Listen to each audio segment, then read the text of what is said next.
Hello बच्चों, good morning. बेटा हम 8 चैप्टर कर रहे थे एप्लीकेशन ऑफ डेरिवेटिव, जिसमें हमारी फर्स्ट एक्सरसाइज चल रही थी 8.1 और 8.1 के क्वेश्चन नंबर 14 तक आपको पिछली वीडियो में करवा दिए थे। अब देखो बेटा क्वेश्चन नंबर 15 कहते the radius of a cylinder is increasing at the rate of 2 centimetre पर सेकेंड, यानी कि ये रेडियस का रेट ऑफ चेंज है, dr/में dt है। कितना दे रखा है? 2 सेंटीमीटर पर सेकेंड। क्या कहता है? And it's altitude is decreasing, decrease हो रहा है तो फिर वैल्यू हम नेगेटिव लेंगे। रेडियस के लिए हमने r ले लिया, तो हम यहाँ पे एल्टीट्यूड के लिए, हाइट के लिए h ले लेते हैं। और हाइट का जो रेट ऑफ चेंज है वो डिक्रीज हो रही है, किस रेट से? 3 सेंटीमीटर पर सेकेंड, लेकिन हम इसे क्या लेंगे? नेगेटिव लेंगे। फिर कहते हैं find the rate of change of volume, volume का रेट ऑफ चेंज बताना है। व्हेन रेडियस इज, कब? जब रेडियस तो दे रखी है 3 सेंटीमीटर और एल्टीट्यूड कितना दे रखा है? 5 सेंटीमीटर। बेटा इस क्वेश्चन को टिक कर लेना। सुनो, ये कहते हैं कि सिलेंडर की वॉल्यूम का रेट ऑफ चेंज निकालो, उसकी रेडियस का और उसके एल्टीट्यूड का रेट ऑफ चेंज दे रखा है। तो पहले तो बताओ कि सिलेंडर की वॉल्यूम का फॉर्मूला क्या होता है? πr²h। आपको निकालना क्या है? dv/dt, rate of change of A volume. इधर देखो, इस क्वेश्चन में आपको एक बात ध्यान रखनी है, जब आप यहाँ पे डेरिवेटिव करोगे बोथ साइड, तो v का डेरिवेटिव t के रिस्पेक्ट में dv/dt आ गया। अब बेटा पाई तो कांस्टेंट है और r² इंटू में h का करने के लिए आपको u इंटू वी लगाना पड़ेगा। ना तो r कांस्टेंट है और ना ही h कांस्टेंट है, दोनों के दोनों वेरिएबल का काम करेंगे। देखो u as it is derivative of v, तो h का dh/dt प्लस में v as it is derivative of u, तो r² का तो 2r और r का क्या हो जाएगा? dr/dt। कर दो इसको सोल्व। पाई तो बाहर एज इट इज, रेडियस कितनी है? 3, तो क्या हो जाएगा? 9 इंटू में dh/dt कितना है हमारा? -3 प्लस में 2, हाइट कितनी है? 5, रेडियस कितनी है? 3 और rate of change of radius कितना है? 2। सोल्व कर देंगे, ये जो भी है आपका सेंटीमीटर क्यूबिक पर सेकेंड में, ये हो जाएगा rate of change of A volume. उसके बाद देखो बेटा, इसका लास्ट क्वेश्चन है, ये भी टिक कर लेना। यहाँ पे पढ़ो स्टेटमेंट। कहते हैं water is dripping out from a conical funnel at a uniform rate of. कहते हैं कोन की शेप है हमारे पास, उसकी वॉल्यूम का रेट ऑफ चेंज दे रखा। आप यूनिट देख लो, 4 सेंटीमीटर क्यूबिक पर सेकेंड, यानी कि कोन की वॉल्यूम का रेट ऑफ चेंज गिवन है 4 सेंटीमीटर क्यूबिक पर सेकेंड। ठीक है। कहते हैं throw a tiny hole at the vertex in the bottom. जैसे भी कोन के शेप में हमने ये ले लिया और इसके यहाँ बॉटम में होल है, तो अगर पानी इस तरह से निकलता जाएगा तो उसका लेवल क्या होता जाएगा? कम होता चला जाएगा। अब क्या कहता है ये? Throw a tiny hole at the vertex in the bottom when the slant height of the water is, कब? जब स्लैंट हाइट कितनी है? 3 सेंटीमीटर है। Find the rate of decrease of the slant height, उसकी स्लैंट हाइट का rate of decrease बताना है। हम स्लैंट हाइट के लिए L लेते हैं, यानी कि हमें क्या निकालना है? dl/dt निकालना है। साथ के साथ क्या कह रहा है कि उस टाइम पे हमारी स्लैंट हाइट कितनी है? 3 सेंटीमीटर है। और एक आपको क्या दे रखा है? Given that the vertical angle of the funnel is, और एंगल कितना दे रखा है? Vertical angle 120 degree. सुनो बेटा, हम मान लेते हैं इस कोन के बेस की रेडियस है r, ये हमने ले ली इसकी वर्टिकल हाइट h और ये स्लैंट हाइट l। तो हमें निकालना क्या है? dl/dt। अब कोन की वॉल्यूम क्या होती है? 1/3 πr²h ये होती है, लेकिन हमें dl/dt चाहिए, इसलिए हम यहाँ पे r को और h को हटा के इस पूरे एक्सप्रेशन को l में कन्वर्ट कर रहे हैं। सुनो बेटा, ये नाम रख रही हूँ मैं, ये a ले लिया, ये हमने b ले लिया, ये c ले लिया, और वर्टिकल एंगल 120 डिग्री का दे रखा है, तो फिर सेमी वर्टिकल एंगल 60 डिग्री का हो जाएगा। अगर मैं यहाँ से r निकालना चाहूँ, आप जो 10th क्लास में पढ़ते थे, यहाँ से लिख रही हूँ मैं, फॉर्मूला पढ़ते थे ना, पंडित बद्री प्रसाद हर हर बोले। सुनो बेटा, यहाँ पे ये तो हो गया हमारा बेस, BC हमारा क्या हो गया बेस, ये एंगल 90 का होता है, तो AC हमारा क्या है हाइपोटेन्यूज, और AB हमारा क्या है परपेंडिकुलर। अब देखो, अगर मैं R निकालना चाह रही हूँ, मैंने लिख दिया R अपॉन में L, ध्यान से देखना, R अपॉन में L, तो बेस अपॉन में हाइपोटेन्यूज, और बेस अपॉन में हाइपोटेन्यूज क्या बनेगा कोस बनेगा, और एंगल कितना है 60 डिग्री का, और कोस 60 कितना होता है 1/2। तो यहाँ से मैं कह दूँगी कि R जो है ना वो हमारा L/2 आ गया। अगर हम H निकालें और मैं H अपॉन में L लिखूँ, L की फॉर्म में कन्वर्ट करें इस पूरे V को, वॉल्यूम को, अगर H अपॉन में L लिखो तो H हमारा क्या है परपेंडिकुलर, और L क्या है हाइपोटेन्यूज, तो परपेंडिकुलर अपॉन में हाइपोटेन्यूज क्या बनेगा साइन, और हमारा एंगल कितना है 60, और साइन 60 डिग्री कितना होता है √3/2। तो यहाँ से H क्या आएगा L इंटू में √3/2। R और H निकाल लिया, यहाँ ले आओ 1/3 पाई, R हमारा क्या था L/2, उसका स्क्वायर करेंगे तो L²/4, और H हमारा क्या था √3/2 इंटू में L। तो ये पूरा सोल्व होके क्या आएगा पाई अपॉन में, इस √3 से इसको कैंसिल करें तो नीचे आएगा 8√3 L³, ये आ गया वॉल्यूम। अब वॉल्यूम का रेट ऑफ चेंज दे रखा है dV अपॉन में dt, और हमें dl अपॉन में dt निकालना है, तो इसके अंदर मैंने बोथ साइड डेरिवेटिव किया, तो ये बताओ v का डेरिवेटिव तो हो जाएगा dv अपॉन में dt equal to pi upon में 8√3 तो कांस्टेंट है, और L³ का डेरिवेटिव होगा 3L², और उसके बाद L का क्या हो जाएगा dl अपॉन में dt। रखो यहाँ पे dv अपॉन में dt कितना है 4 इक्वल टू पाई अपॉन में 8√3, और उस टाइम पे उसने स्लैंट हाइट दे रखी है आपको 3 सेंटीमीटर, यानी कि L हमारा कितना है 3 सेंटीमीटर। रखो यहाँ पे ये 3 एज इट इज, और 3 का स्क्वायर कितना हो जाएगा 9 इंटू में dl अपॉन में dt। आप इस पूरी टर्म को उधर भेजोगे तो हमें क्या मिलेगा dl अपॉन में dt, यानी कि rate of change of slant height. और यही हमसे पूछ रहा था कि इसकी स्लैंट हाइट का जो रेट ऑफ चेंज है वो क्या आएगा। बाई चांस वो rate of change of radius पूछ लेता ना, तो हम क्या करते इसको h को r की हेल्प से सोल्व करके पूरे को r में कन्वर्ट कर लेते। अगर rate of change of height पूछ लेता, इस पूरे को किस में कन्वर्ट कर लेते h में, तो लास्ट में हमें क्या मिल जाता dh अपॉन में dt। तो ये थी बेटा आपकी एक्सरसाइज 8.1, आसान सी एक्सरसाइज है, फॉर्मूले अच्छे से याद कर लेना। इसमें से आपका 1 नंबर में क्वेश्चन पूछा था, 2 में कह सकते हैं। अब हम नेक्स्ट टॉपिक शुरू कर रहे हैं, और हमारा नेक्स्ट टॉपिक क्या है टेंजेंट्स एंड नॉर्मल्स।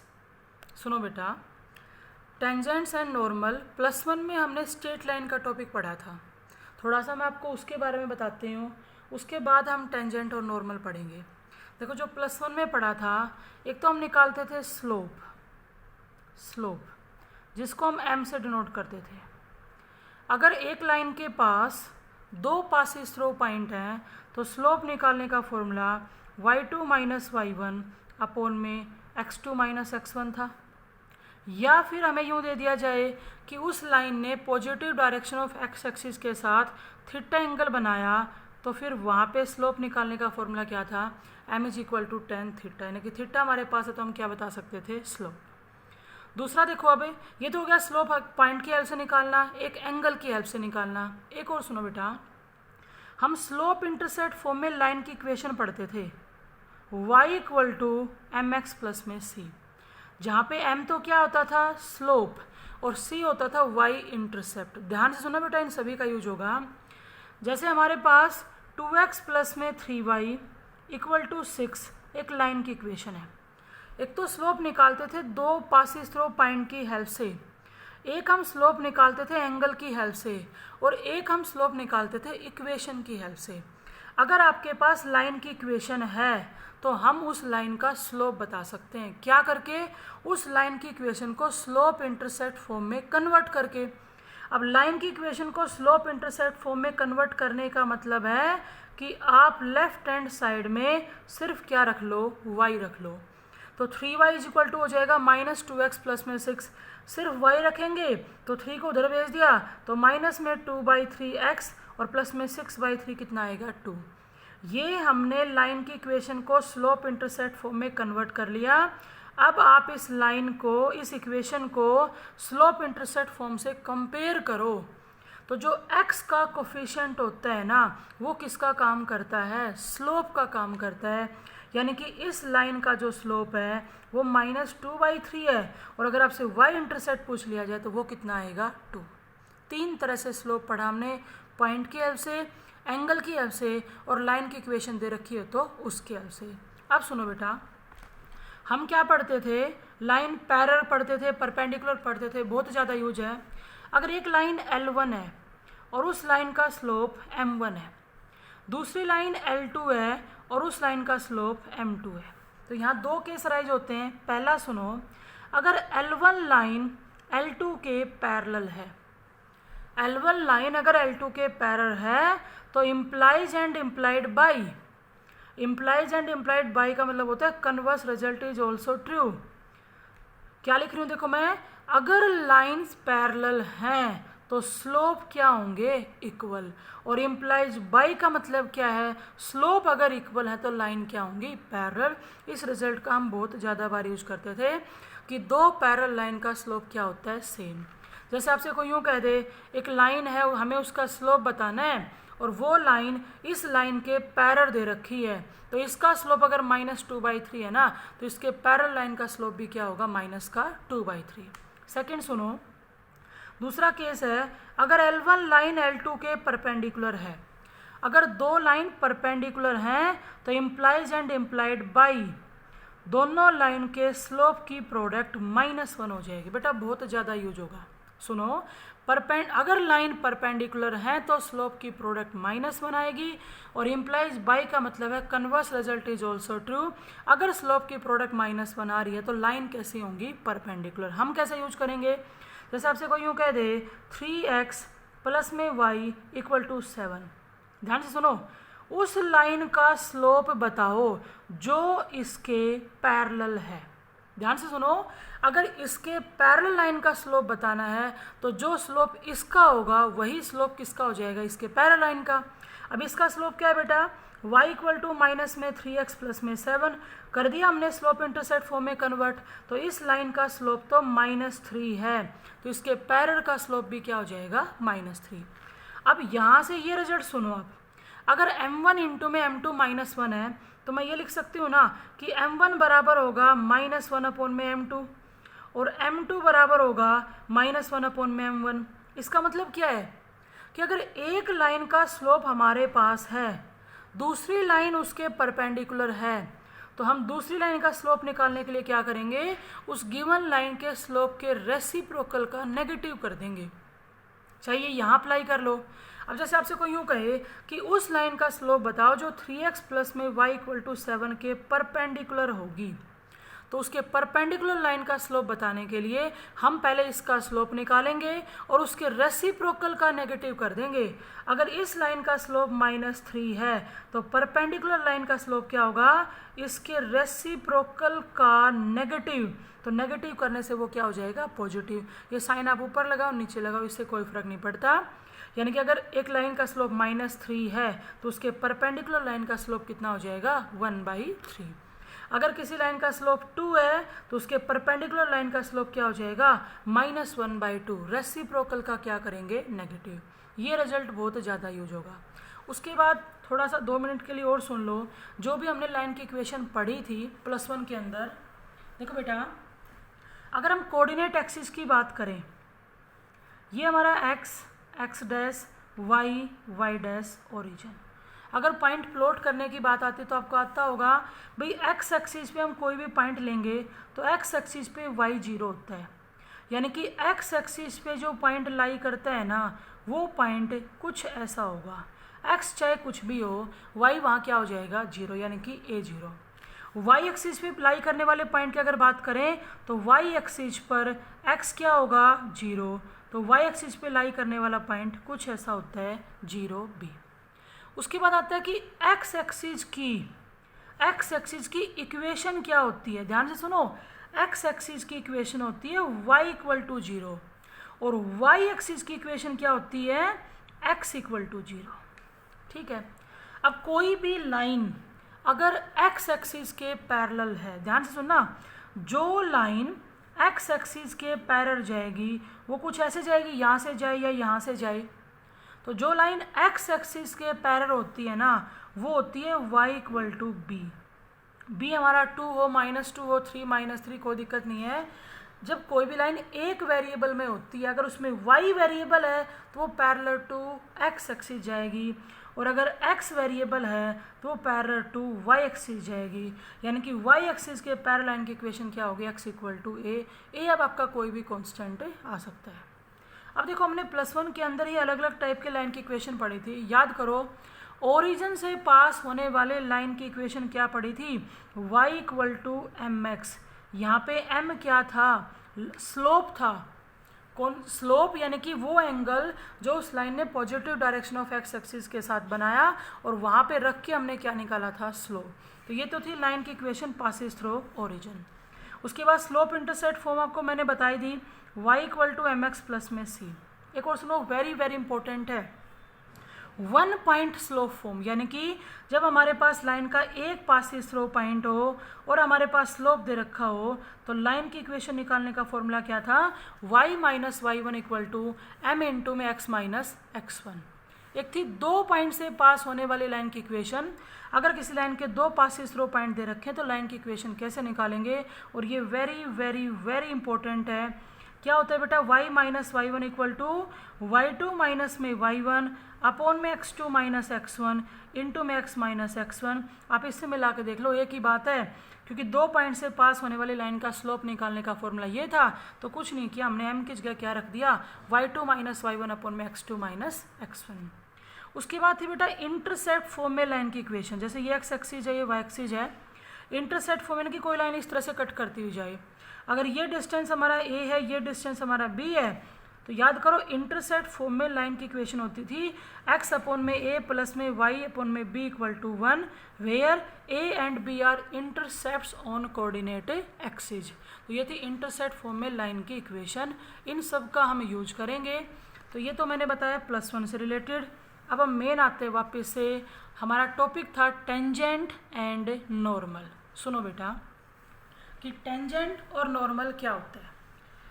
जैसे ये हमने कोऑर्डिनेट एक्सिस ले लिए, ठीक है, x x dash y dash origin. हमारे पास कोई भी कर्व है, कर्व क्या होता है बेटा, जब हम पॉइंट्स को फ्री हैंड से मिलाते हैं, स्केल का यूज नहीं करते, तब हमारा क्या बनता है, कर्व बनता है। जैसे कोई भी कर्व है, मैंने यू बना दिया, ठीक है। आप 10th में भी पढ़ते थे tangent to a circle. Tangent क्या होता है, कर्व पे लाई करने वाले पॉइंट से। जैसे ये कोई पॉइंट है P और उसके कोऑर्डिनेट मैंने ले लिए x1 y1, ठीक है। कर्व पे लाई करने वाले पॉइंट से टच होती हुई जो स्ट्रेट लाइन जाती है ना, उस लाइन को ही क्या कहते हैं, टेंजेंट कहते हैं। यानी कि जैसे ही टेंजेंट वर्ड आए तो साइड में आपके दिमाग में क्या आना चाहिए कि लाइन की बात हो रही है, एक ऐसी लाइन की बात हो रही है जो कर्व पे लाई करने वाले पॉइंट से टच होते हुए जाती है। तो टेंजेंट कोई हुआ नहीं, सिर्फ एक स्ट्रेट लाइन है। अब सुनो नॉर्मल। देखो नॉर्मल जो वर्ड है ना, +1 में बताया हुआ आपको, नॉर्मल जो वर्ड है वो परपेंडिकुलर के लिए भी यूज होते हैं। नॉर्मल यूज होता है, ऑर्थोगोनल भी यूज होता है, ऑर्थो नॉर्मल भी यूज होता है। ये तीनों के तीनों नाम किसके होते हैं, परपेंडिकुलर के। अब सुनो, एक ऐसी स्ट्रेट लाइन जो इस P पॉइंट से पास होती हुई जाए, देखो टेंजेंट तो इससे टच होते हुए जा रही है, लेकिन एक ऐसी स्ट्रेट लाइन जो P पॉइंट से पास होती हुई जाए और हमारे टेंजेंट पे परपेंडिकुलर हो, टेंजेंट पे परपेंडिकुलर हो, समझ गए या नहीं, उस लाइन को क्या कहते हैं, नॉर्मल। तो एक बात दिमाग में बिठा लो कि नॉर्मल और टेंजेंट 2 स्ट्रेट लाइन ही होती हैं, लेकिन उन लाइंस के बीच में परपेंडिकुलर का रिलेशन होता है। तो टेंजेंट और नॉर्मल जैसे ही वर्ड आए, यानी कि 2 स्ट्रेट लाइन की बात हो रही है। अब टेंजेंट का जो टचिज पॉइंट है वही हमारी नॉर्मल का पासिस थ्रू पॉइंट है, ठीक है। अब सुनो बेटा, जो हम यहाँ पे यूज करेंगे, एक तो वर्ड स्लोप जो हम पीछे भी पढ़ चुके हैं, आप अच्छे से याद करना आपको, टेंजेंट का स्लोप पूछा जाए, टेंजेंट का स्लोप तो क्या होता है, डी टेंजेंट का स्लोप डी वाई अपॉन में D X, slope of tangent D Y upon में D X, rate of change of Y with respect to X. कुछ नहीं, हम स्लोप के लिए +1 में एम यूज करते थे, बाकी होता है कि आपका slope rate of change of y, एक वेरिएबल के अंदर चेंजेज दूसरे वेरिएबल के रिस्पेक्ट में, यानी कि टेंजेंट का slope D Y by D x है। अगर मैं यूँ कहूँ नॉर्मल का स्लोप बताऊँ, तो टेंजेंट और नॉर्मल के बीच में परपेंडिकुलर का रिलेशन है, और अभी जस्ट मैंने ऊपर आपको बताया, अगर एक लाइन का स्लोप हमारे पास है और हमें उसके परपेंडिकुलर लाइन का स्लोप निकालना है, तो क्या करेंगे, उस लाइन के स्लोप के रेसिप्रोकल का नेगेटिव कर दो, d Y by D x का उल्टा डी एक्स अपॉन में डी वाई, और उसका negative minus d x upon में डी वाई। तो टेंजेंट का स्लोप तो D Y by D x होता है और नॉर्मल का slope minus d x by d y. कई इसको ऐसे भी लिख देते हैं 1 अपॉन में minus d Y by D x. तो बात तो वही है, रेसिप्रोकल का नेगेटिव। दोनों आपको याद रखने हैं। 1 नंबर में क्वेश्चन पूछा जाता है टेंजेंट का स्लोप बताओ, नॉर्मल का स्लोप बताओ। उसके बाद ये पूछेगा आपसे इक्वेशन। ध्यान से सुनो बेटा, अभी जस्ट मैंने बताया 1 पॉइंट स्लोप फॉर्म थी। अगर हमारे पास लाइन का एक पासिंग थ्रो पॉइंट दे रखा है और स्लोप दे रखा है, तो हम उस लाइन की इक्वेशन निकाल सकते हैं। अब जब टेंजेंट की इक्वेशन की बात आई, तो टेंजेंट भी तो एक लाइन ही है, उसको भी तो वही दोनों चीज़ चाहिए, क्या क्या, पॉइंट और स्लोप। तो बेटा पॉइंट तो हमारा क्या है, x1 y1, और टेंजेंट का स्लोप क्या होता है, dy बाई डी एक्स। तो टेंजेंट की इक्वेशन जो आपको अच्छे से याद करनी है, y minus y one equal to slope of tangent dy by D x into में x माइनस x1। अच्छे से याद करनी है, ये है इक्वेशन ऑफ ए टेंजेंट। अगर इक्वेशन ऑफ नॉर्मल पूछे, इक्वेशन ऑफ ए नॉर्मल, तो नॉर्मल का भी पासिंग थ्रू पॉइंट तो सेम होता है, सिर्फ क्या बदल जाएगा, स्लोप बदल जाएगा। तो नॉर्मल की इक्वेशन होगी y minus y one equal to slope of normal, और नॉर्मल का स्लोप क्या था, माइनस डी एक्स अपॉन में डी वाई इंटू में x माइनस x1। ये 4 आपको याद रखने हैं, टेंजेंट का स्लोप, नॉर्मल का स्लोप, टेंजेंट की इक्वेशन, नॉर्मल की इक्वेशन। और इसके साथ आपको क्या याद रखना है कि टेंजेंट की इक्वेशन अगर हमें निकालने के लिए कहता है, तो हमें उसके पासिंग थ्रो पॉइंट के साथ साथ उसका क्या चाहिए, slope.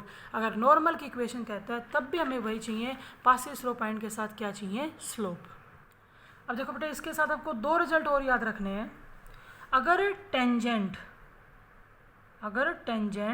Parallel to x axis है, अगर tangent parallel to x axis है, तो जो लाइन एक्स एक्सिस के पैरेलल होती है वो किस पे होती है, वाई पे। तो वहाँ पर हम क्या कहेंगे कि डी वाई अपॉन में डी एक्स क्या हो जाएगा, 0। जो लाइन एक्स एक्सिस के पैरेलल होगी, यानी कि टेंजेंट जब एक्स एक्सिस के पैरेलल होगा तो D Y by D X 0 होगा। लेकिन अगर tangent parallel to Y axis होगा तो डी एक्स अपॉन में डी वाई क्या हो जाएगा, 0। Tangent parallel to x axis तो D Y by D X 0, tangent parallel to Y axis तो डी एक्स अपॉन में डी वाई 0।